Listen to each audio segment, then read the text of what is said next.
Hi folks, HR Funk here, with a video that I hope is going to be informative for some of you out there who, like me, rely on a short-barreled AR-15 or an AR-15 pistol for serious applications.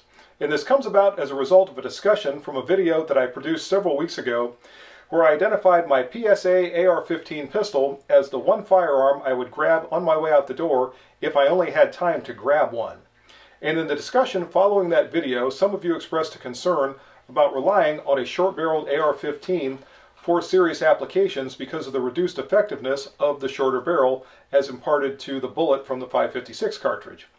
And I've done some experimentation at this point, and I'll show you some video that I took out at the range where I was using my pistol with the 10.5-inch barrel and comparing it to a full 20-inch barreled rifle, and we'll see if we can determine anything about the effectiveness of the cartridge and the bullet when launched from the shorter barrel. Now, as many of you already know, the 5.56 by 45mm NATO cartridge was originally developed to be fired from a 20-inch barreled rifle. And from a 20-inch barrel, the 55 grain M193 bullet was intended to achieve a velocity of about 3,250 feet per second. And from those 20-inch barrels at that velocity, those bullets could be depended upon to achieve effective wounding out to a distance of about 200 or 300 yards and could certainly inflict wounds at distances far greater than that. Now, in case any of you are wondering why I decided to use XM193 ammunition for this test instead of something that's been developed more recently, there's a couple of reasons for that. First off, it's one of the most common types of 5.56mm ammunition out there, and many of you probably already have some of it on hand for use in your AR-15 platform firearms. The other reason is because if any of you want to replicate this test, it should be pretty easy for you to find even under our current ammunition circumstances. But one of the things we need to look at before I get into the test results themselves is exactly how the XM193 bullet achieves effective wounding. And here is our 55 grain M193 bullet. As everyone already knows, when this bullet is launched from a barrel and it's traveling through the atmosphere, it is being stabilized by the spin imparted to the bullet from the barrel's rifling. And that rifling imparts a very specific spin or stabilization to the bullet that allows it to travel effectively and accurately as it's traveling through the atmosphere. When the bullet enters a different type of medium, like a fluid medium such as soft tissue, the stabilization changes and the bullet no longer travels in a straight line nose first. Specifically, what happens, or what this bullet is supposed to do when it enters that fluid medium, is yaw and turn the sideways, or the profile of the bullet, into the medium through which it's passing. As that happens, you'll notice, if I can get this focused a little better, the cannelure right there above my thumb. Now, this is initially intended to allow the case mouth to be crimped into the bullet to keep it from moving as the ammunition is being cycled through the magazine and fed into the chamber and all that. But it also creates a weak point in the bullet, and as it yaws during its travel through that fluid medium, the idea is to impart pressure to the cannelure and cause the bullet to fracture. When the bullet fractures, those fragments that are left create individual wound channels and maximize the wounding effectiveness. This also ideally prevents the bullet from over-penetrating and causing potential problems farther on down range. So there's a lot of design that goes into what appears to be just a full metal jacket bullet, but if it works properly, it should achieve an effective wound. Now, obviously, those 55 grain bullets from the M193 cartridge are highly dependent upon velocity to achieve effective wounding. Unfortunately, as barrel length is reduced, bullet velocity is also proportionately reduced. And one of the first things that I did when I got to the range the other day to begin this test was to fire XM193 ammunition over my chronograph and get baseline velocities from both my 20-inch rifle and also my 10.5-inch AR-15 pistol. And here's the very box of Federal XM193 ammunition that I used for this test. And as you can see on the label, it is rated by the factory as having a velocity of 3,165 feet per second. And when I tested this with my two firearms, I shot it over a chronograph that was 10 feet downrange, and then I plugged the velocity that I got from that distance into my ballistic software to come up with a muzzle velocity, and then I also used that to determine the velocity and the residual energy for the bullet at each of the distances that I was firing during this test. So first up to be fired over the chronograph was the 20-inch rifle, and you're all going to have to excuse me if I refer to my notes. And for an average of 5 shots over the chronograph, which as I said was 10 feet downrange, it had a velocity reading of 3,175 feet per second, which according to my ballistic software means that to achieve that velocity at 10 feet downrange, it had to have a muzzle velocity of 3,188 feet per second. So essentially, right at or just a little bit better than the velocity reading or rating that was on the package. And it's nice to see that once in a while instead of seeing inflated velocity figures from manufacturers. The muzzle energy for a bullet, the 55 grain bullet at that velocity, was 1,241 foot-pounds. So again, that was muzzle energy, muzzle velocity, and velocity from 10 feet downrange with the 20-inch rifle. With the 10.5-inch pistol, that velocity for an average of 5 shots at 10 feet downrange was 2,677 feet per second, which according to my ballistic software means it had a muzzle velocity of 2,688 feet per second, and a muzzle energy of 883 foot-pounds. So we see right off the bat, the 10.5-inch pistol is starting out a full 500 feet per second slower in terms of bullet velocity than the 20-inch rifle. And it's also giving up 358 foot-pounds to the rifle in terms of muzzle energy. So how then do we determine at what point the effectiveness of the bullet launched from the 10.5-inch AR-15 pistol starts to diminish as compared to the 20-inch rifle? Well, to begin with, let me say this, in my estimation, is a 50-yard system. I really do not look at this for any kind of long-range applications. I certainly don't expect it to be effective at the same distances as the full-length rifle.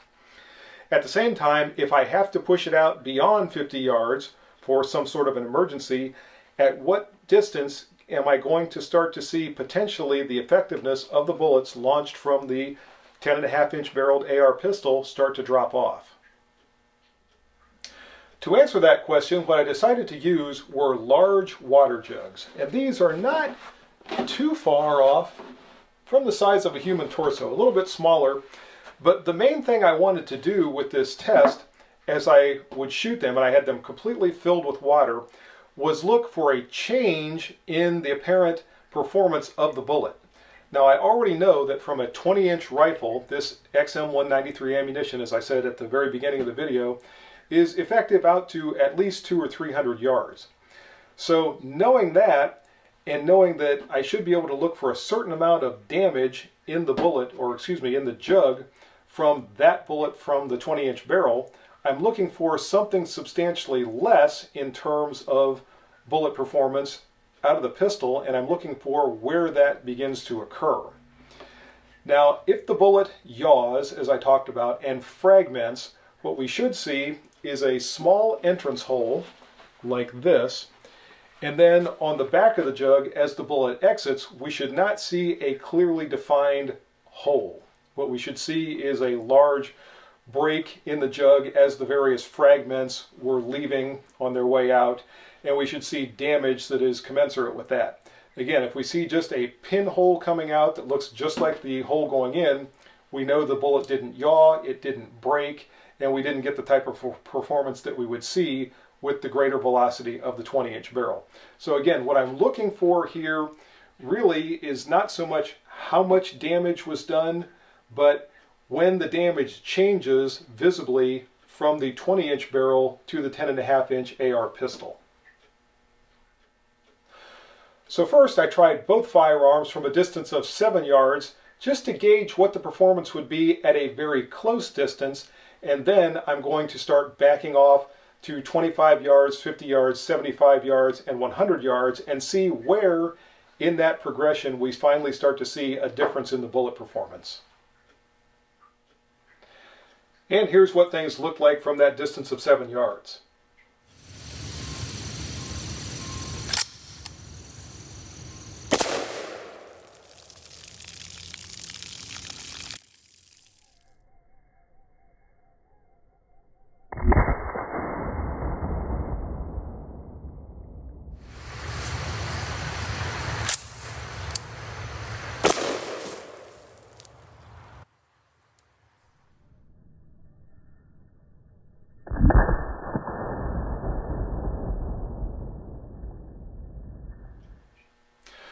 The results of the 7-yard test really surprised me, especially for that 20-inch barreled rifle, because what I saw, and this is the very jug, we have the entrance wound, if you will, or the entrance hole here, and the exit hole here, with basically no indication that the bullet started to yaw, began to fragment, or anything else. And I think what happened in this particular instance is, because of that higher velocity from the 20-inch barrel, the bullet actually went through this jug so quickly that it didn't have time to yaw, fracture, or do any of those type of things.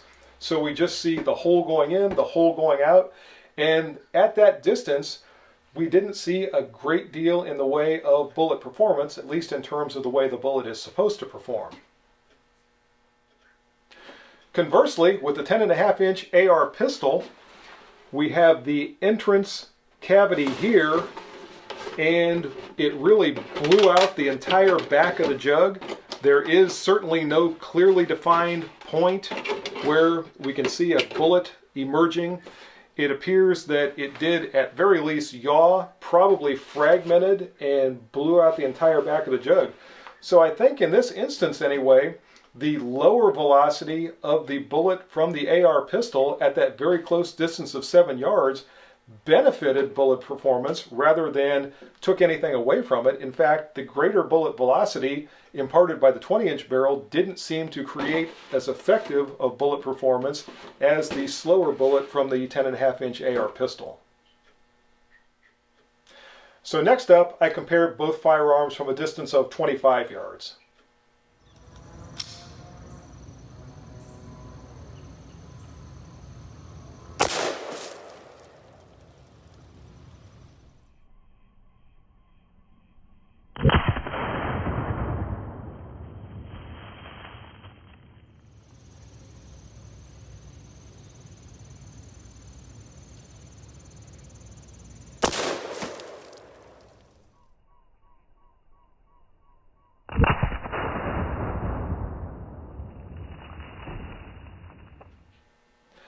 So at 25 yards, the bullet from the 20-inch barreled rifle had slowed to just below 3,100 feet per second. And from that distance and at that velocity, we see vastly different bullet performance this time around.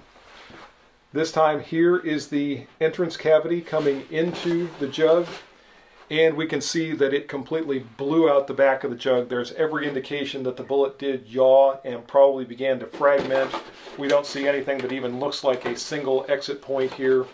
So we see, again, vastly superior bullet performance this time around from the 20-inch rifle than we saw before. Now let's take a look at the performance from the pistol.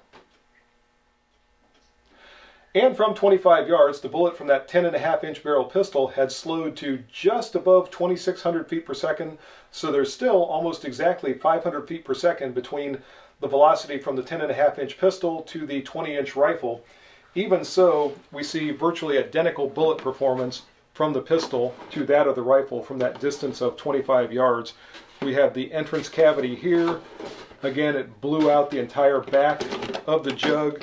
There's nothing to indicate that there was not bullet yaw and bullet fragmentation. So from that distance of 25 yards, I think both bullets are performing essentially the same, even though there's still 500 feet per second difference between the 20-inch barreled rifle and the 10.5-inch barreled pistol. And on we go to 50 yards.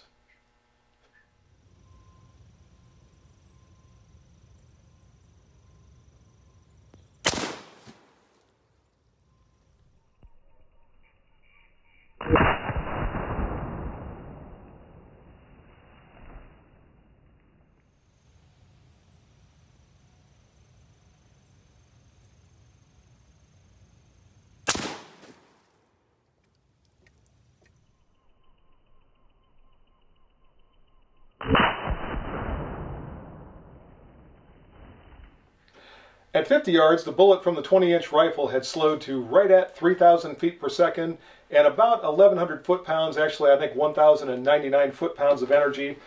Even so, I hit a little bit low with the bullet, but it still completely obliterated the back of the jug. So again, every indication that we're seeing that bullet yaw and the bullet fragmentation. So still, not surprisingly, very good performance from the 20-inch rifle from that distance of 50 yards. And virtually the same comments can be made regarding the bullet from the 10.5-inch barrel pistol.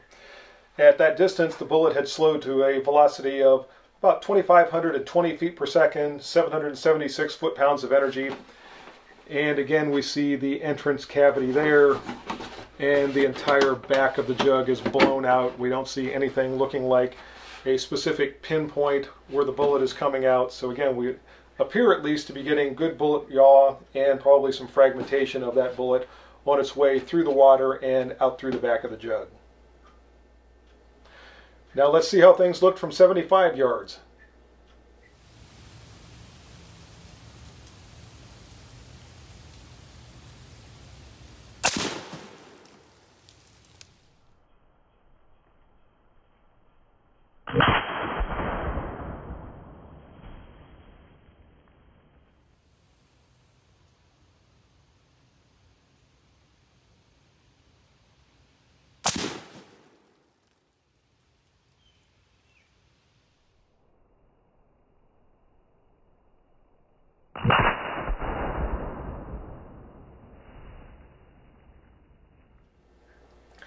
From that distance of 75 yards, the bullet from our 20-inch barrel rifle was down to a velocity of just over 2,900 feet per second and a residual energy of about 1,033 foot-pounds. And we still see, not surprisingly, very good performance from that bullet. There is our entrance cavity. There is the entire back of the jug, once again blown out. And there is still every indication that bullet is performing just the way it's supposed to. Again, that's not a surprise, given the fact that it's coming from that longer 20-inch barrel and getting the greater velocity.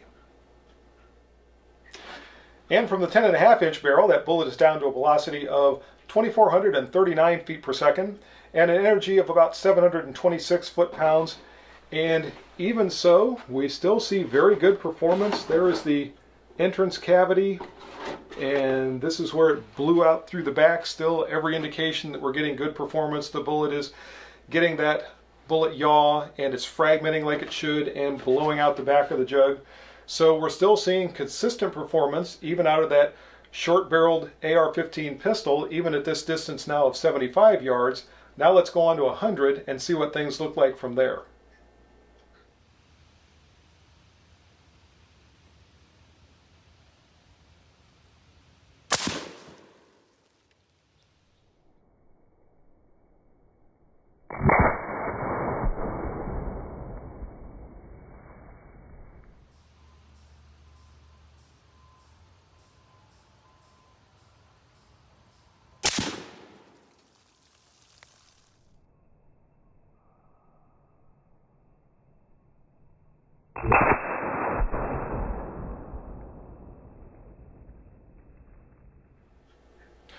I thought the results from the 100-yard test were very interesting.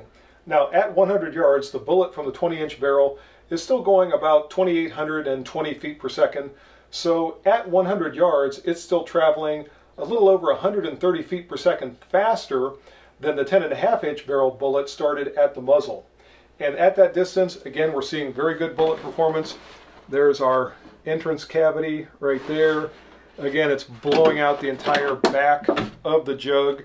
Every indication is the bullet is getting that benefit of the yaw and the fragmentation and everything else. Again, that's not surprising. I would expect that at 100 yards from the 20-inch barrel bullet. But now let's look at the results from the pistol and compare the two.